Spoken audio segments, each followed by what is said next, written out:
Good day. My name is Markus Hugenschmidt. I'm the CEO of Jam Cyber, and we're doing these Cyber CEO sessions to explain complex stuff in the cyberspace in pretty easy terms.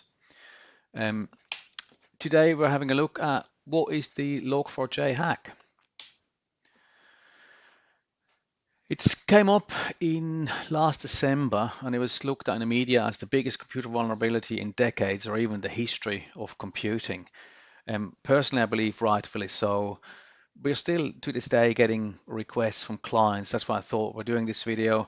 It's disappeared a bit from the media, but the threat is still here and it's important for business to know what to do.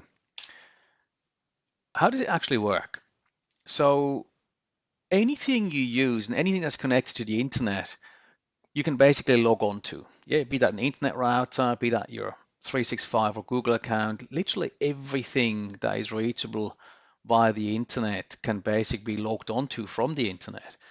And for software developers since the 90s, rather than coding or developing that logon mechanism each time, they relied on prefabricated libraries. And one of the most commonly used ones is a Java library called Log4J.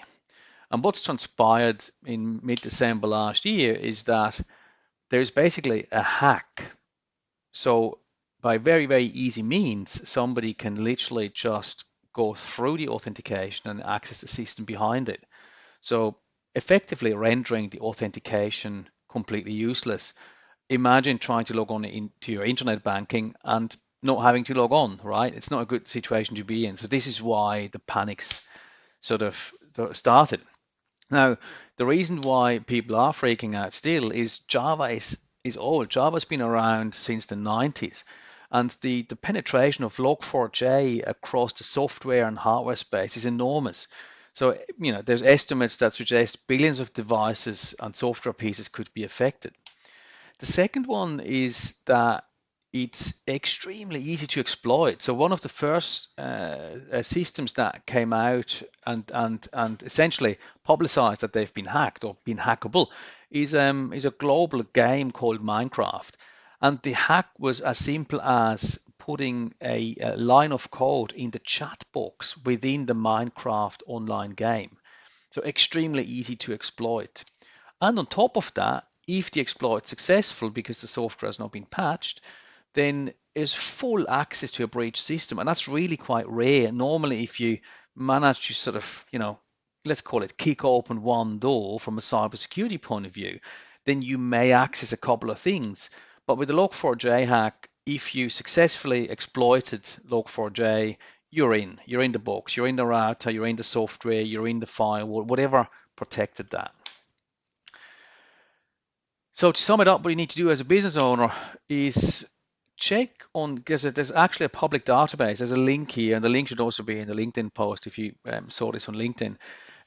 There's a GitHub link where all the global manufacturers are listing their products, listing whether they're vulnerable or not, listing what the fixes are and if they're available, and there's also links to the website. So whatever software you use, pretty much, or whatever hardware you use, have a look on the GitHub database and see if your products are listed and if there's a fix, and then work with your IT to get that stuff fixed.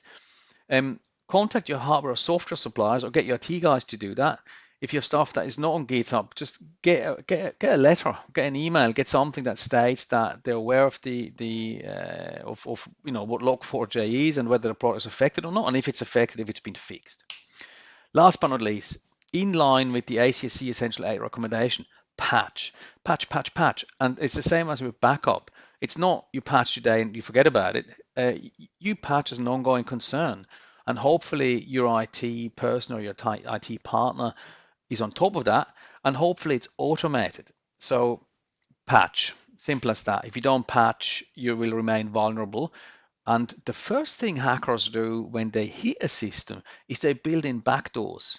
So even if you patch it today, if somebody's put in a backdoor yesterday, they can still come in afterwards because they put in usually software or mechanisms to actually retain the access if the original flaw has been fixed. So patch. That's it. I hope this is helpful. If you need any assistance in the cyberspace, contact us anytime. We're here to help. We're literally here to help, and that's what our mission is. So all the best and have a lovely day.